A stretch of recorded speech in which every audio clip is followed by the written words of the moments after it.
All right. Good afternoon, everyone. I'm Joseph, your instructor for AP Physics 1 in TC STEM. And today is going to be a quite um, run through of what energy is, right? Our first, this is the unit that we will be doing this week. And we actually had class on Saturday, but I forgot to record the video. So this is just a pre-recorded video. So it's going to be slightly shorter, but it's going to be mostly all content and some of the resources that you could use at the end as well. So to start off, right, I said this is energy. We learned about kinematics. That was our first unit. Then we learned about dynamics. That was our second unit. Our third unit was uniform circular motion and gravitation. And this is our fourth unit, which is energy. Okay, and this is part of TCSURGE 1.0, right? Um, and it's hosted by TC STEM year 2020. So let's continue. So today is going to be day one of energy, right? Because we usually split the entire course into two parts, right? We have day one and day two. Day one is when we do the actual content review and we walk through what that unit is. And the second part is the practice and what the getting to know and utilize that unit in physics problems, and we do fun activities together. So that's kind of how it's going to run. All right, let's start off next. So we're going to learn a little. I know we went over this last week, but we're going to go more in depth today in energy. We're going to go over open and closed systems. Then we're going to go on to conservation of energy, right? What does it mean for energy to be conserved within a system? Next, we have work and mechanical energy, right? And then the last part we're going to do is about power, right? What is power? And we didn't go over that as well. All right, so let's start off with number one. Open and closed systems. So open systems basically refer to a system where, right, a system is basically defined as having objects inside of that system, like a group of objects that you're talking about, right? We call that a system. Now, for a system to be open, that means that energy is being added or taken away from that system. So the energy it starts off with is not the same amount of energy it ends up with. Um, and right, using physics terms, we would say the initial total mechanical energy is not equal to the final total mechanical energy. The term total mechanical energy is just used as a term to refer to the sum or the entire amount of something, right? It's the total amount of energy you have at the end. The reason why we use mechanical energy is because we're dealing with mechanics. We're not dealing with electrostatics or invisible forces, right? We're dealing with actual mechanical forces, right? And that's why we call it mechanical energy. And it's total mechanical energy referring to the entire, the sum of all the energies inside of that system in the initial state and in the final state. All right. So a closed system is basically the opposite. All right. So in a closed system, the total mechanical energy is equal to the initial total mechanical energy, meaning that energy was not added nor was it taken away from the system. Now, it's really important that you know how you define your system, because depending on how you define your system, right, what objects you include within that system, it could either be open or it can be closed. All right, so I'll give you guys a couple of examples. So let's say I have a box right here, right, and it's sitting on a table, right. It's at rest, so it's not moving. And this is delta H, right, of the table. Actually, this is a bad measurement. It should be to the center. So let's see, erase, right, draw. It should be from the center to the bottom, right, because it's the center of that box. That to the ground is H, which we call with a variable H, right, which means the height. Now, we know that it has potential energy, right, because it's at a height, it's not on the ground, but it's not moving because it doesn't have velocity, so it doesn't have kinetic energy, right? It's an open system. Now, if I push the box, right? So I apply a force to it, and it basically falls off that table, right? This is like the box midway. This is the initial state, right? And a force was applied to it, right? Now it has a velocity, right? Because it's moving. So this is a example of a open system, because energy, if I just find the system as just a box, right? The system would be open. Let's type this out. It would be an open system.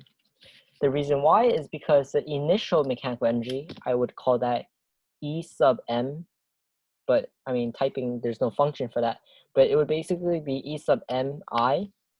It would be, the m would represent the mechanical, right? The energy is mechanical, and the I would represent that that energy is in the initial state, it's not in the final state, right? So E sub mi, all right, that would be equal to E sub mf, right? The final mechanical energy. Now, because, right, we know that it starts off with potential energy, right? So we could say that E sub mi is equal to PE initial, meaning the initial potential energy is equal to its total mechanical energy in the beginning. Now, its final total mechanical energy we would define as PE initial plus KE. The reason why is because the moment that box has been pushed off the table, right? Let's say punching is not a really good example, but let's say I exert a force that's so strong that it just slides off the table, and at that very instant, it hasn't fallen a centimeter or anything, right? It's just it's traveling on the table, right? It hasn't fallen off the table yet, or it could, but there's no descent in altitude, therefore no change in potential energy, because we know potential energy is equal to mgh. All right, so it starts off with potential energy at rest, right? It's on a table.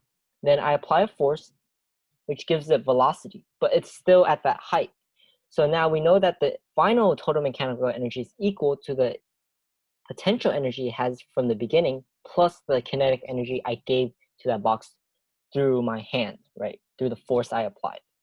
Now, this would be an open system if the system was just including the box.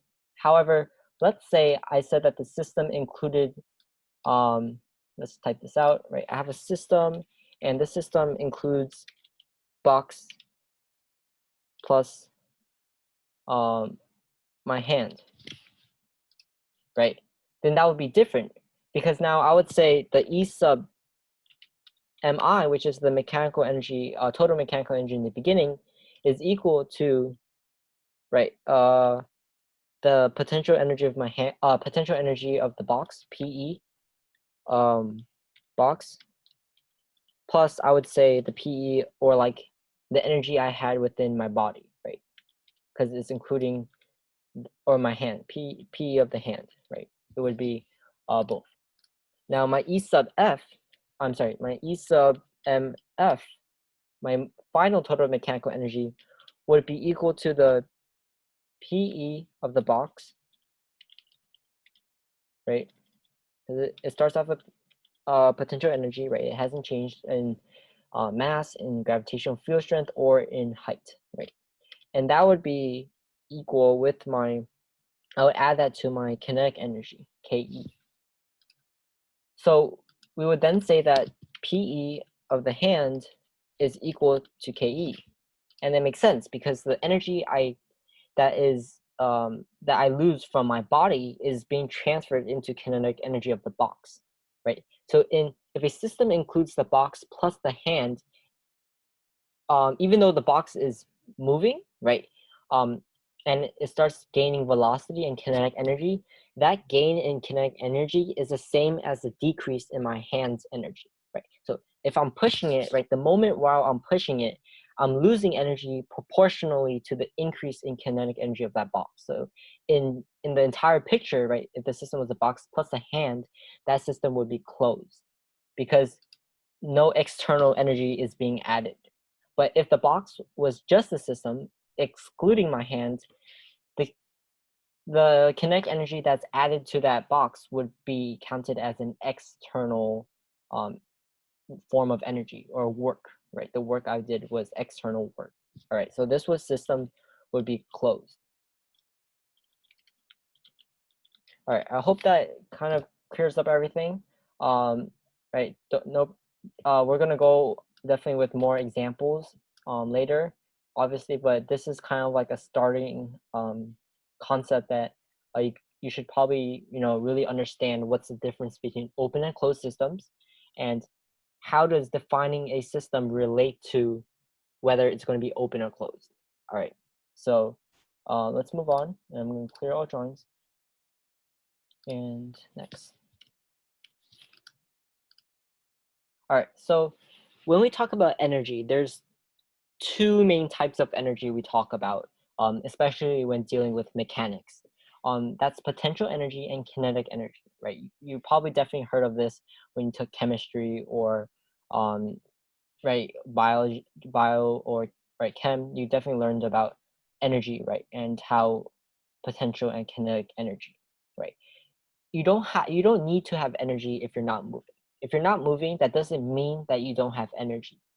Um, it just means that you have a different form of energy. All right.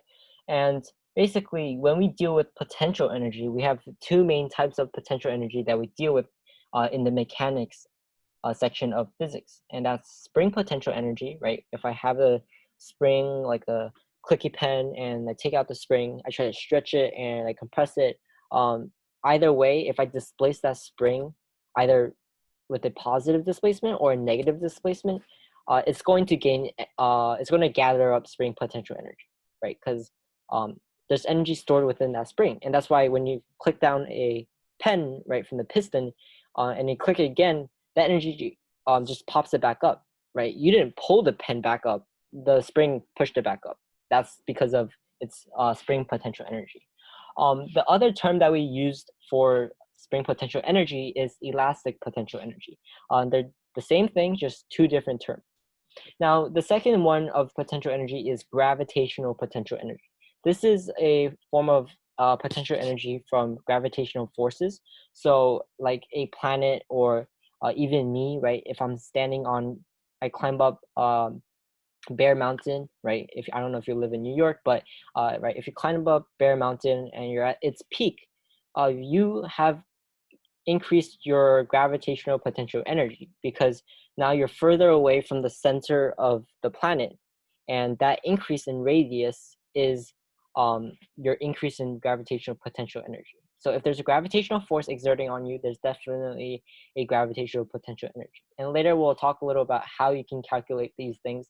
But right now, you just want to make sure that you understand that there are two types of potential energy that you can have, and that it's important for you to specify what kind of potential energy you're talking about when you're solving a problem. All right. When we deal with potential energy, we would usually use it in a problem with P, E, and then we would sub it with either a G or a S. I think you guys could probably guess it on your own, right? A G is for gravitational potential energy, and the S is a spring potential energy. But either way, they're both potential energies.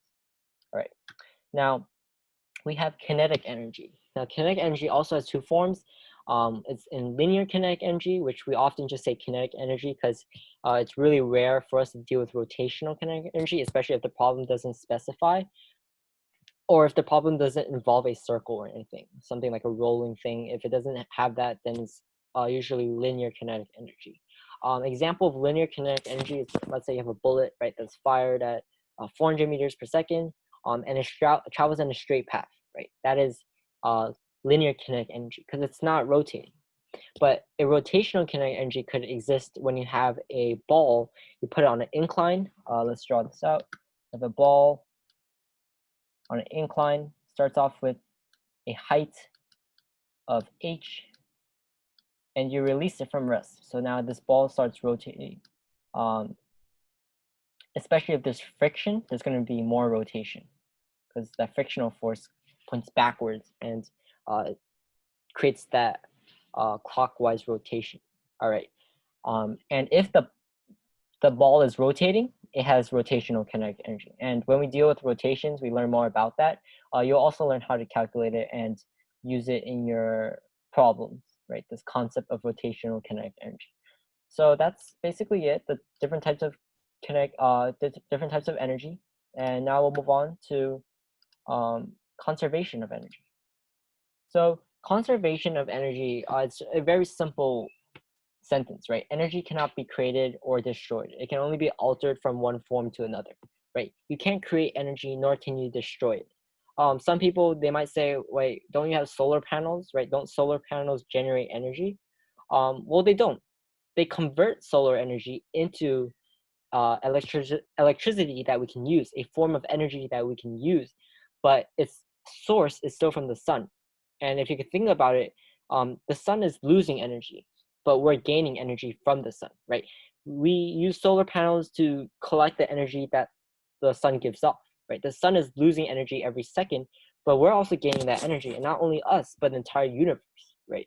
Its heat is being dissipated into the entire universe, and every molecule within that universe is absorbing its energy, right? It's just because the universe is so vast, so wide, it's so dense, and almost right every part that it really doesn't seem a difference for one sun to make a difference in the energy of the molecules around the entire universe, right? Because the entire universe has many suns, has many stars, but because the sun is so big to us, we are actually using that energy and converting it, right? Because it's closer to us.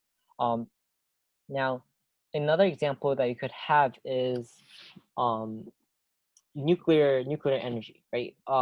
Nuclear physicists, they use radioactive substances like uranium, or I'm not really sure of the chemistry, but they definitely use uranium or some of the other elements, the radioactive ones, and they would basically use fission to break it up with the neutrons, right? And they would generate, when the bonds are broken, that releases a lot of energy. And that generates energy, right? But the energy comes from a source, and that comes from the radioactive substance. It's stored within the bonds. When they break it, the energy is being released. It's not being destroyed, nor is it being created. It's just being altered from one form to another. Another example you could have is water, right, with on a hill, and it comes down really straight and really fast like a waterfall, and you have a dam underneath it with pipes and also these large propellers that require the turbulence of the water to generate the rotation, and every second that it rotates, it generates energy, right? Well, you would probably say, well, the water generates, right, the flow of the water generates energy from the I mean those dams, right? They generate energy from the flow of the water. Well, the energy from the flow of the water, you might be asking, where does that come from? Well, it comes from gravitational potential energy, right? This amount of water is starting off from a peak or a mountain, right? And at that point, that energy has that water molecule has gravitational potential energy. But because it's coming down a hill, it's converted into kinetic energy because its velocity increases. And because of that kinetic energy and potential energy, right, it pushes the turbines or the propellers of that dam, right, to rotate. And that rotation generates electricity, right?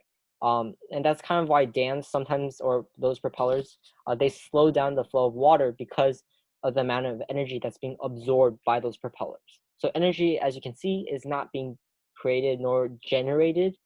In a sense, it's being altered from one form to another. So you can never, the amount of energy that's in this universe can never decrease or increase. It's always the same value. It just matters how, in what ways is that form of energy expressed. All right, so that's enough of conservation of energy, and let's link it back to physics.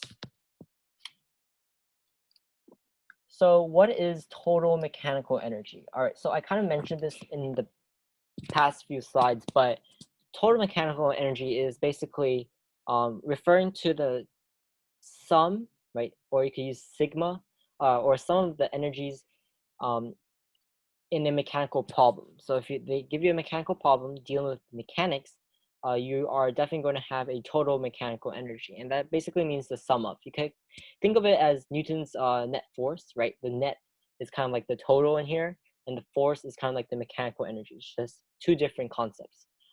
Mechanical energy, as I said before, only deals with the four forms of energy we just talked about. There are different types of energies. I might be wrong, but as what I know, it's only those four forms. If it's anything like um, electric potential energy, then that's not a mechanical. I mean, it could be, but it wouldn't it wouldn't be related to this lesson. Okay, so that's basically what we mean by total mechanical energy. When we talk about total mechanical energy, we mean kinetic energy and potential energy, and those divisions as well, right? Rotational, linear, gravitational, spring, those types of energies. All right, so um, I'm gonna talk about another example where you have a closed system and a open system, and because this video is obviously pre-recorded, it's not the actual lesson. Since um, I forgot to record that lesson. It's going to go faster, and I'm just going to pause the video for like 10 seconds, assuming you're watching it right now, to follow along. And for you guys to work through the problem, you just pause the video and you guys could continue after you're done with the problem. All right, so it's going to kind of be a conceptual problem. It's not going to be a mathematical one.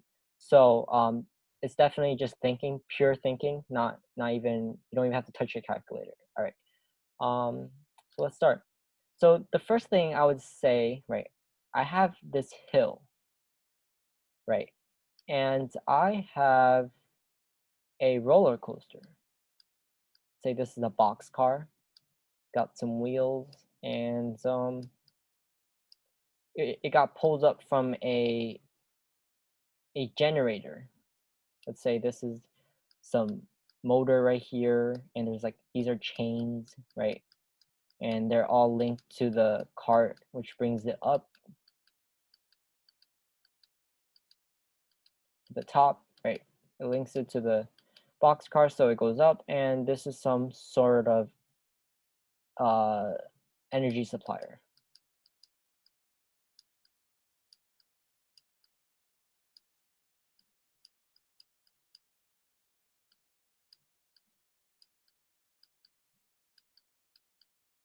All right, and this we can call delta. We can just call it H, right, from the ground level.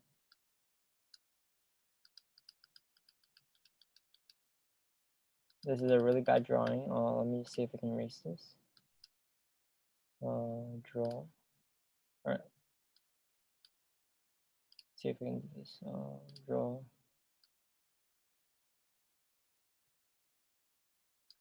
And this is ground level. This is the rack. All right. And this is the track that goes down. Okay, so after the chain, or basically how roller coasters work, is they have a how would I call it? They have like a magnetic kind of thing that basically locks onto a car and pulls it up to the top of the peak. And when it's at the top of the peak, it would then basically release that magnetic field, so that the what do you call it? The box car is easily movable, right? It's not locked in that position. Um, I'm not a really good I'm not really knowledgeable in um, roller coasters, but that's a way how they usually link up those cars from the bottom. And right, it's on a hill, and this box car only has potential energy because it's not moving. And we call this PEI. And if you want to be technical, you could call this PEGI, which signifies for gravitational potential energy and its initial. So it's initial gravitational potential energy. All right. And let's say that this box has a say that this box has a velocity. We give it some sort of kinetic energy and it has a velocity. Right after it's on the top, we have some sort of like thruster or propulsion system that launches that boxcar forward. Okay, now the question is this system open or closed? All right.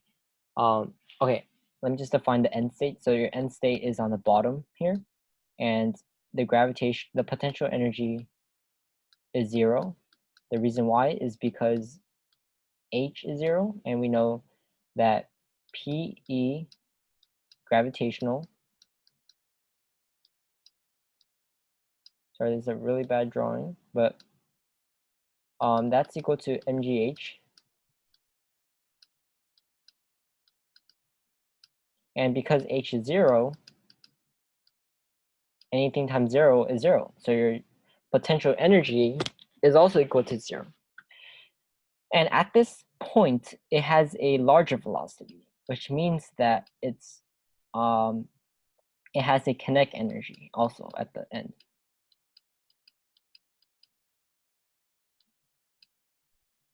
And we would note that as KE final.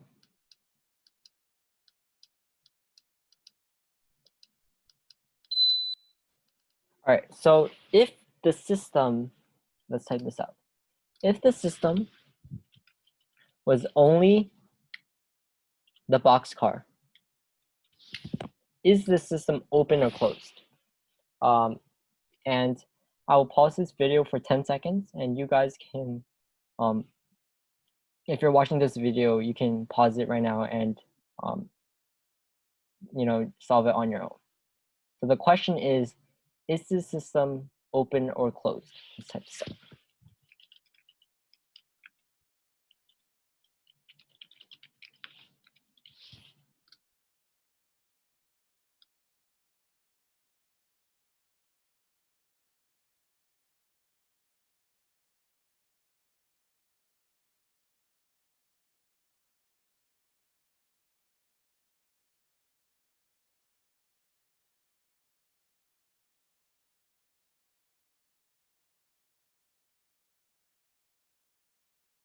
All right, so if the system was just a boxcar, you would not have, how would I say it? You wouldn't have gravitational potential energy because you're not including the Earth within your system, right? The force of gravity still exists. The potential energy of gravity, gravitational potential energy, still exists within that boxcar, but because it's not part of your system, your defined system, you don't include PEG initial in the beginning state. You only include your kinetic energy because that box is moving.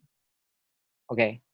Now, because this box does not include kinetic potential energy in the beginning, it will not. This system will be open because you can kind of think of it conceptually. If I have a car on a mountain and let's say I give it some kinetic energy, let's say I press the gas pedal, right? It goes forward and I stop. So it starts off with an initial velocity and it starts moving downhill, right? Because you're moving downhill, you're gaining speed, right? It's kind of like you roll a ball on a ramp and when it reaches the bottom, it's going faster, faster, faster. Even if you could think of it as, I mean, if you wanted a really radical situation where you're doing free fall, if you're not including, if you're not wearing a parachute, you could basically assume that you're just going to hit the planet when you hit the ground at a really, really high speed because the gravitational field is pulling you down and it's accelerating you downwards towards the center of the planet, right? And because you don't have a parachute, your acceleration is literally 9.81 meters per second each second. Your velocity is increasing by that each second. Okay, so it's kind of like the same thing with the system with the boxcar. because you only have a initial KE, right? Your potential energy still exists, but because your system is only the boxcar, it only starts off with its kinetic energy, right? And because it comes down right here at the end of the mountain, right? Its KE is actually going to be greater than the initial KE. And the reason why is because, as I said before, if you're starting off from the top of a hill, when you come to the bottom of the hill, you're actually speeding up, right? Downhill sometimes. I don't know if you scooter or you bike, anything. If you go downhill, you're going faster, right? You don't have to apply any force. You're just naturally going faster. And the reason why is because you're losing PE. So your PE is going down, but your KE is increasing. So that increase in KE is proportional to the decrease in PE. So if you lose 1 joule per second for PE, your increase in KE is 1 joule per second. If your decrease in PE is 3 joules per second, then your increase in KE is 3 joules per second. So it's always proportional to each side. It's the same thing. Your decrease in one side is equal to the increase in the other side. You're never going to have a situation where you have like an increase in 10 joules, but you only lose 3 joules. Like that's basically defying the conservation of energy. All right. So because it has a larger velocity, as you can see with also the longer arrow, the KE final, actually we could define the system first, right? The energy in the beginning, E sub mi is equal to KE initial.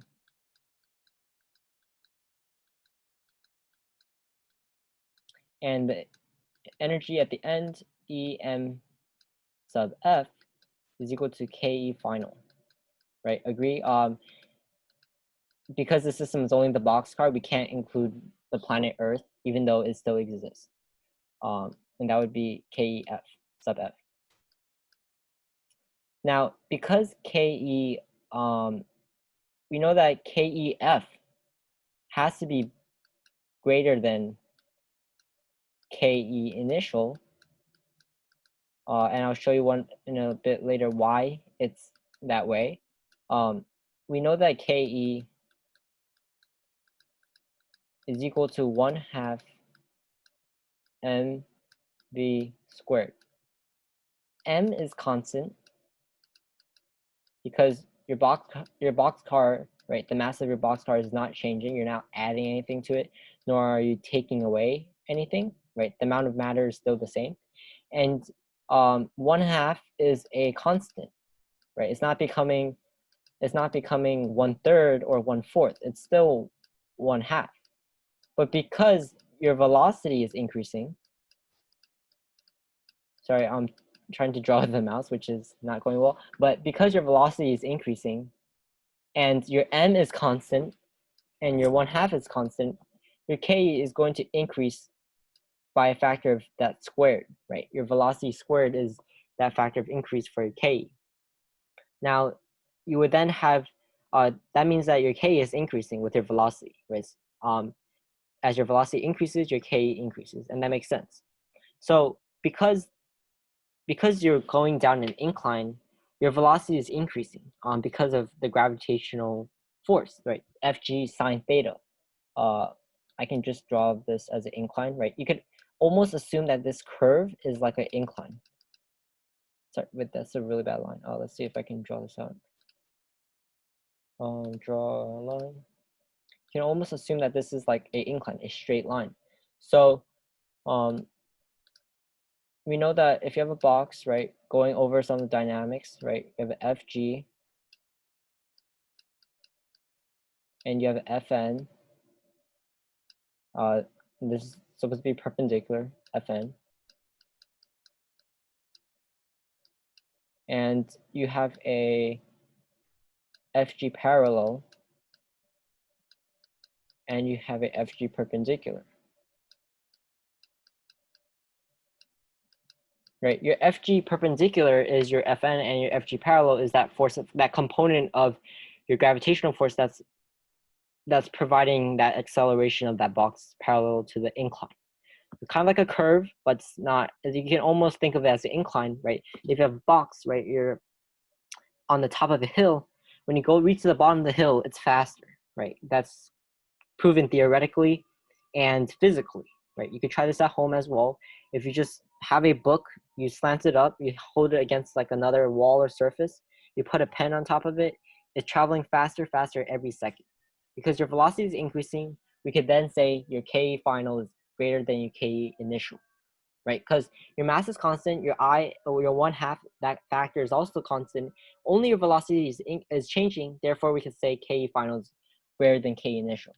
And because we stated that K final is equal to your total mechanical energy at the end, and your K initial is equal to your total mechanical energy in the beginning, we could then say that your total mechanical energy at the end is greater than your total mechanical energy in the beginning. And because this relation is not equal to each other, it's then an open system because energy is being added to the system, and that energy is coming from planet Earth, right? Now, if the system included the boxcar plus planet Earth, this system would be closed because your K initial would be your PE initial, right? PEG initial plus your K initial. I'll just draw this out. Let's see if we can type it faster that way. Okay, so your initial total mechanical energy is equal to your initial PE gravitational initial plus PE initial. See if we can change this color. Red. Perfect. Let's move this over. Right, and your final would be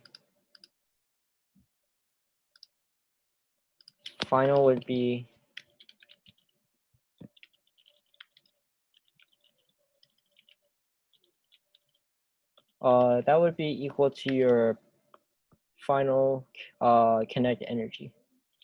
It would be KE final. Wait, sorry, this should be P, this should be K. Yeah, so because if the system included the boxcar plus the planet, your initial total mechanical energy is the potential energy you start off on the hill plus your kinetic energy, that initial velocity.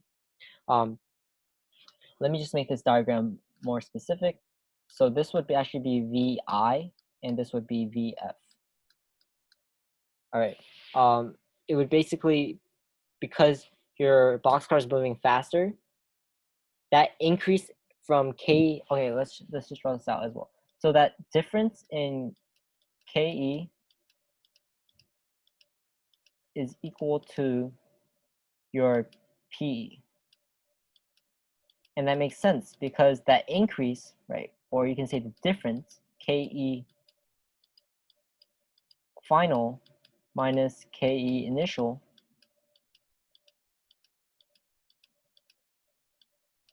is equal to your potential energy.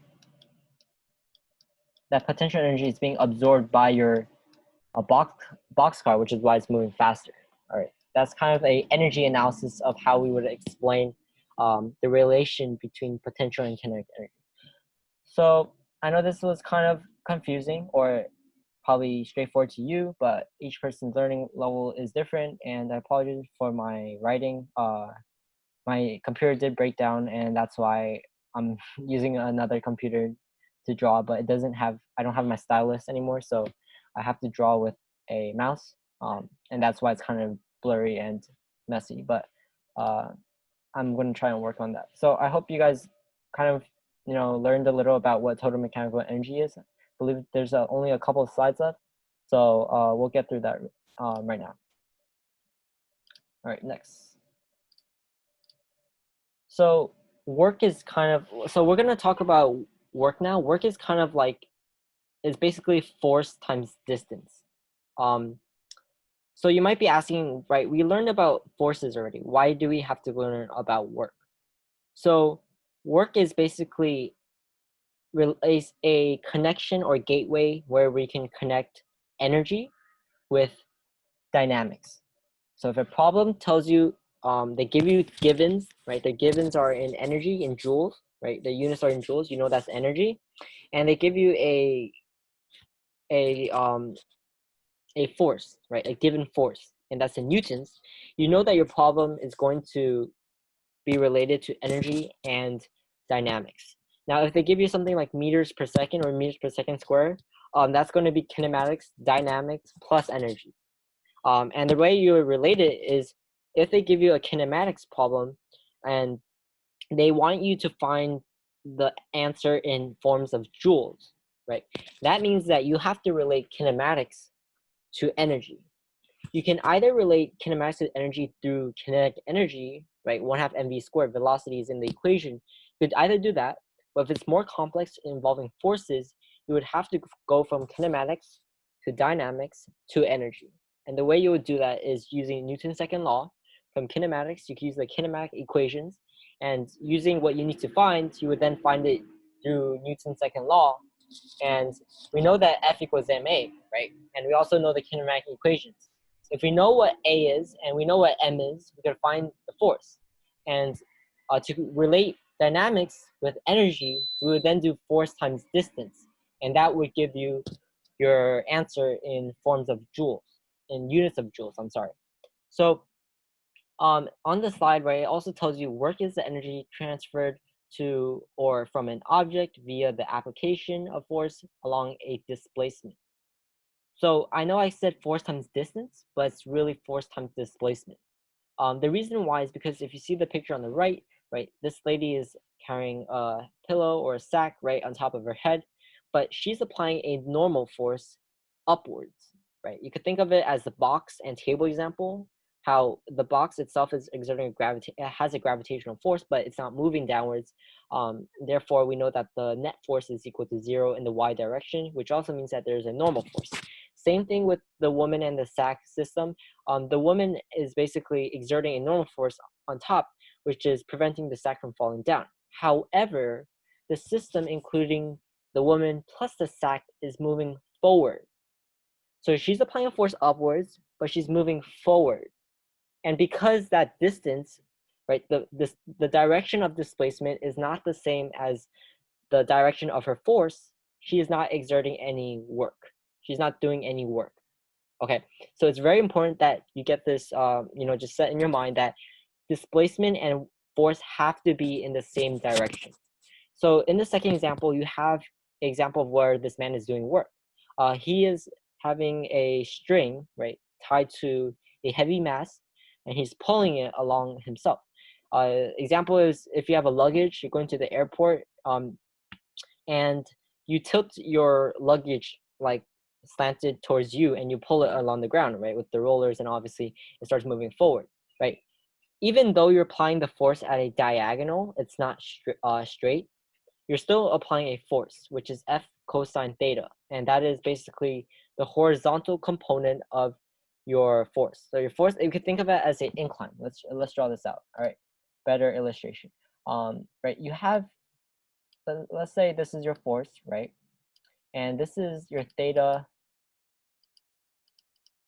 is equal to 30 degrees, right? And this is a force of just F. Okay. Now, we talked about vector addition and components, right? You have a X force, which is basically F sub X. And you also have a up force, which is F sub Y. And the reason why is because for vector addition, if you have an up force and you have a left force, you know that your magnitude of your force has to be going top right, or you can think of it as northwest. Okay. And in order to find this, we know that using trigonometric identities, right? We know that cosine theta, that's a really bad data, but okay, just erase it. Let's draw this out. Cosine theta is equal to, right, your x over your y. Okay, and that's going to be your f of x over your f, your magnitude. Now to find f of x, you would do, not f of x, I'm sorry, f sub x, you would do f times cosine theta. And that gives you your x component of your force. And that's basically how you would use this scenario. So you wouldn't take your actual force and multiply it by your distance. You would take your f cosine theta and multiply it by your displacement, by d, or sometimes delta x. All right, I hope that comes to make sense. Make sure, as always, right, your units are joules, or usually the problem would just say J, capital J, that's joules, and work is a scalar quantity. It does not have a specified angle or anything. Just make sure that your force has to be in the same direction of displacement. That's why it's a scalar quantity. You have to make sure that that's true in order for the object to be doing work. And again, not all forces do work, create work, right? An example where you have a normal force but you're moving forward, you're not doing work. All right. Your force and displacement must be in the same direction. And some of the funny things we usually say about work is, and that is actually proven scientifically, is we know that force, right, net force is equal to ma, right? We all know that from Newton's second law. And work is equal to force times distance. Sorry, not distance. Force times displacement. But we usually just say it as d. Because F equals ma, we could then say work is just mad, right? If I say you're doing work, I'm saying you're doing mad work. If I say mad work, that means I'm literally giving the physics equation, right? It's just mass times acceleration times displacement. So that's for your use. And believe it or not, you're actually going to have to use this equation in the future. So you can always memorize in your head as I'm doing mad work, right? And then if you don't know, right, if you're not good at memorizing W equals FT, you could just say W equals mad. If I'm doing work, it's mad. All right. Let's move on. So clear the drawings.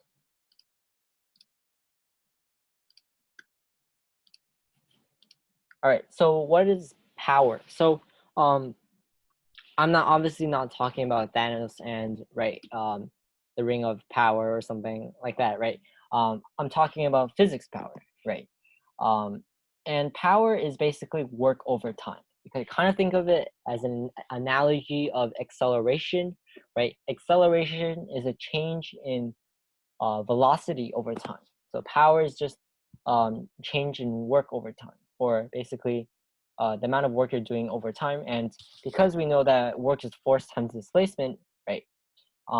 We could then say that force times displacement over time is equal to power. And because displacement over time is velocity, we can then say that power is equal to force times velocity. So this is kind of like an example of how you would derive equations, and this is a key concept in AP Physics 1, because again, your problems are not going to have numbers. It's just variables, and the answer is going to ask you to derive a formula of something or prove something. Okay, they're not going to ask you to calculate this or calculate that. They're going to tell you to literally calculate it in terms of variables. It's very important that you kind of memorize the key concepts, the equations for each of the systems and units, right? And I would say don't memorize. Try really not to memorize in physics. Try to think and conceptually, right? And that would help you with the memorization or your equation, right? I feel like if you memorize everything, it's not really going to help you, especially on the test. But if you think of everything as a concept, as a big picture, it's going to definitely help you a lot. All right. So in the slide, right, it says power is the rate of which work is done over time, and the units is basically watts. Some people, they use horsepower, right, things like that, but usually we use watts, and this is also a scalar quantity. So the ways where you could have power is actually in my school last year when we had a lab with work and power, we had to calculate our work first. And the lab basically was having the entire class, right? We would basically have to run up a flight of stairs really fast. So let's say this is stairs, right? Really bad stairs, but decent ones, right? Let's say there's like 7 of them. And you had to run up this flight of stairs as fast as you can. So let's say I was a person right here, a guy with a very long body but short legs. That's not true, but my drawing. Right, and say I have to run up, right, the stairs as fast as I can. Again, very very bad drawing, but just an example. So I'm going up like this with a velocity. And the way you would do it is you would do force times distance, right? And what is the force that you're doing? Your force that you're doing is your normal force, right? You're applying a normal force off the ground and you're going up these flight of stairs.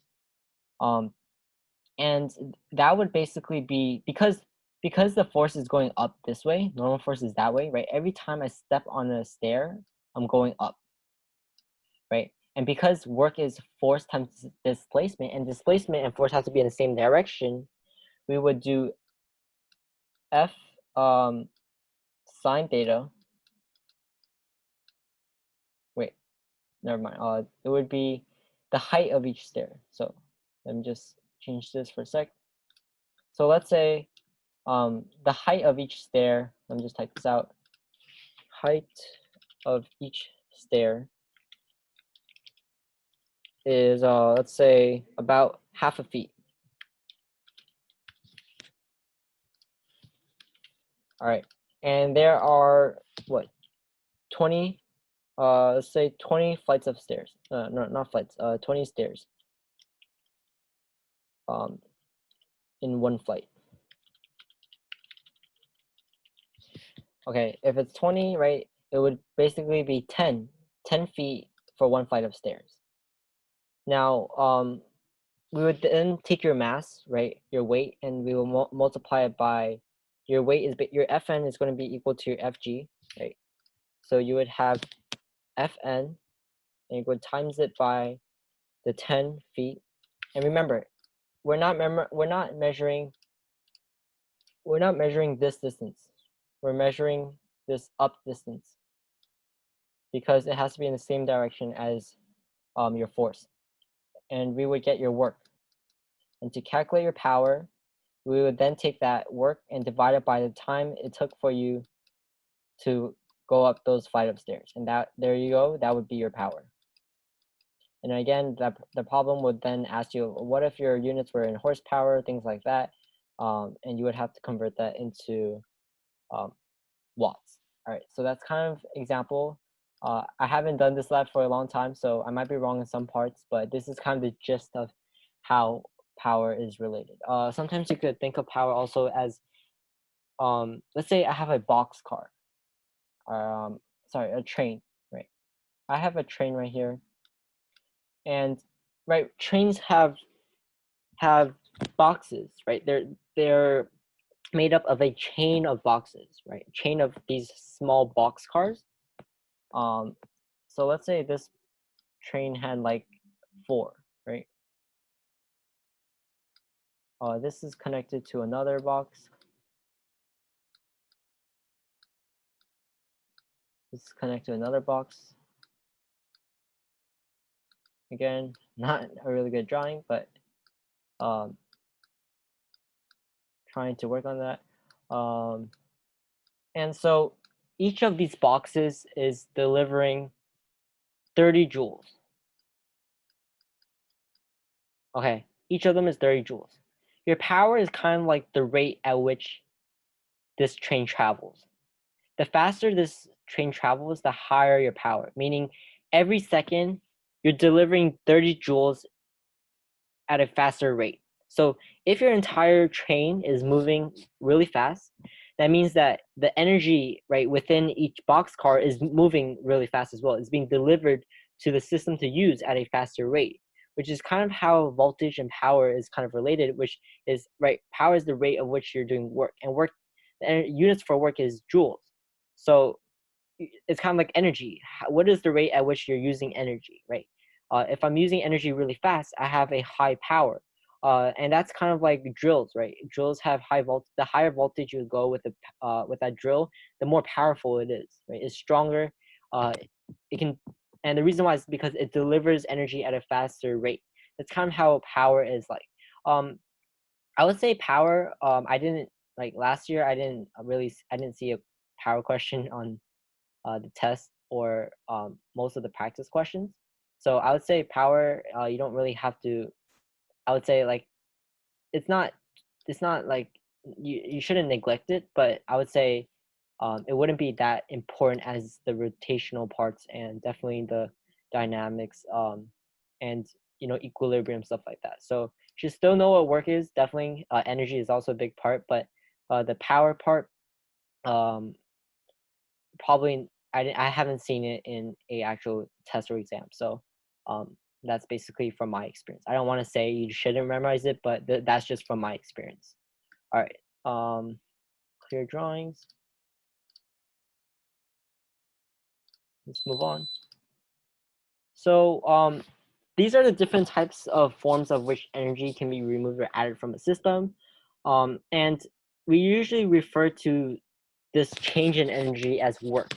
If we say that a system is open and right, its energy is different from the initial to the final state, we usually say that work has been done to the system, or like someone has added work to the system. Um, and work can appear in different ways, right? You could have work due to friction. You could have work of like right in sound, heat. Um, they're not forms of work, but these are also ways which energy can be dissipated from a system. So, for example, if you have a billiard ball, right, and it's colliding with another billiard ball, you're losing energy from sound. That smack sound that it makes is a form of loss of energy from that billiard ball system. But then, if obviously, if you're including the entire universe, it's always conserved. Um, if you had heat, right? Let's say I'm rubbing my hands really fast, and my hands generate heat energy, right? But because I'm not including the entire universe or the environment around me, I'm actually losing heat energy from my system because the energy that's stored within my body is being dissipated in a form of heat to the environment around me. That's why on a cold weather, it's really important that you insulate yourself and you wear comfortable clothing and really cozy clothing that can really insulate your heat. Because if you don't, you lose energy too fast, and at the end, you just get frozen, right? If in a really dramatical situation, you catch a cold or you literally become frozen, and that's because you no longer have energy within your body. That's kind of like what insulators do, and not for electricity, but for like insulation, right? That's basically what insulation does. It minimizes the rate at which you lose energy, right? Now you could also have chemical energy. So sometimes if you're driving a car and your system does not include your gasoline, so let's say you go to a gasoline store, right? And um, like BP or Exxon or something, and you basically fill up your gas tank right in your car. That gasoline is basically being a form of energy that's added to your system, even though that energy is literally in a liquid form. It's not moving or anything, because your engine is able to convert gasoline into mechanical energy. It is a form of energy. So these are obviously ways which energy can be added, removed, and obviously also energy um, for examples of energy that you could have, right? But there's no formula that we use for chemical energy or mechanical energy. They're just and sound and heat. We just refer to them as terms of energy. But we do have ways to calculate work due to friction, right? We know that work is force times distance. And if your force is the force of friction, you would just do force of friction times displacement. But we also know that force of friction is mu times your normal force. So your actual work is equal to your mu times your normal force times your displacement, right? So there's always ways you can derive things and how you could connect things as well. All right, so I'm not going to do the practice with you guys because obviously this is a pre-recorded video and it's been pretty late as well. So I'm just going to stay on each slide for 1 minute, and then after that 1 minute, I will share the answer with you guys, and then I'll move on to the next question. So we have 3 questions in total, so um, around 3 minutes. So you would get a minute to pause the video, solve it on your own, and then I'll show you the answer, and then we'll move on to the second question, and that's how it's going to run. All right. So I hope you guys all enjoyed it. Make sure you attend our classes if you don't, and fill out the photo media release form if you haven't. This is really allowing us to post these videos on YouTube without getting sued or anything.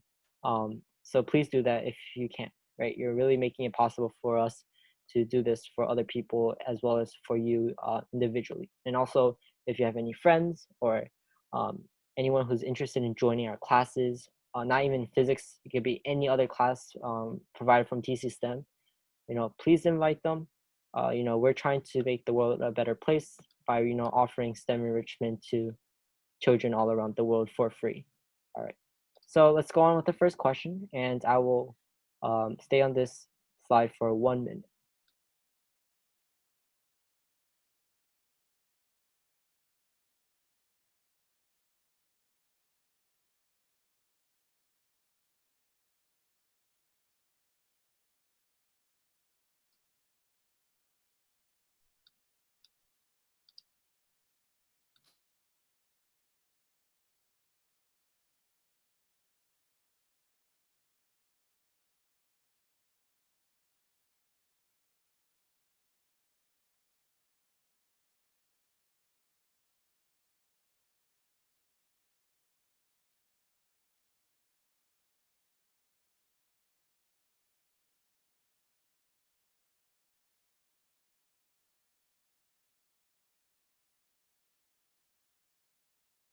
All right.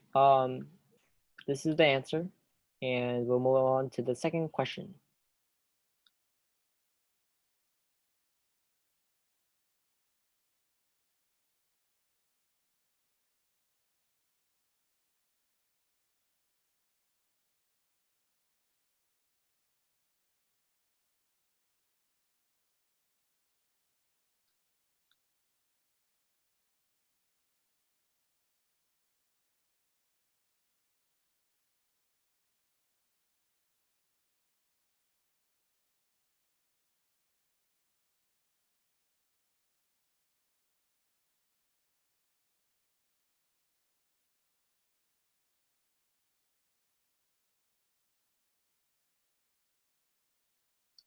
All right. This is the answer to question 2, and this is your last question.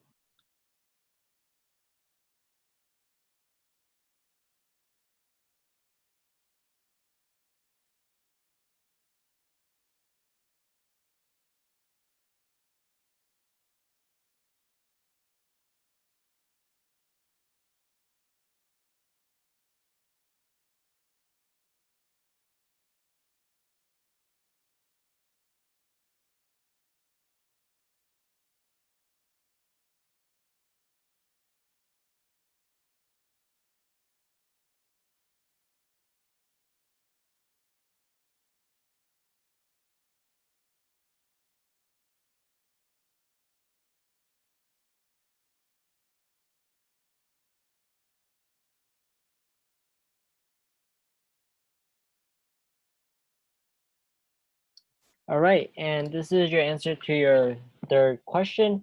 So this concludes our class today. And as always, if you have any questions on how were these answers gotten, if you didn't see the steps and everything, feel free to DM me or send me an email or make a post in our Google Classroom, and I will definitely respond as soon as possible. And also, if you have any questions with your homework or any physics in general, if I can help, I will definitely help, and definitely um, it should probably be mechanics related, because electricity is not my field of expertise, but I'll definitely fill you guys in or show you any resources and share them with you if it's electricity related or I'm not sure about it. All right, so have a good day, everyone, and um, see you guys next week.